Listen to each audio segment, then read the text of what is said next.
Oh, look at you. Oh, there's that yawning thing again. Oh, Ellie, yawning is so contagious.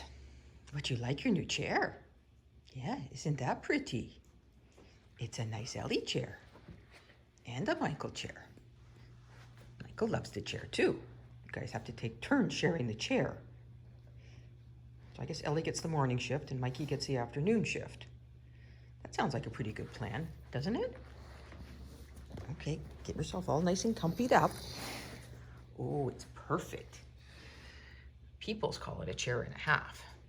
Ellie and Mikey call it a perfect Great Dane size chair. Yep, look at you. You just fit so nicely. Good girl, Ellie.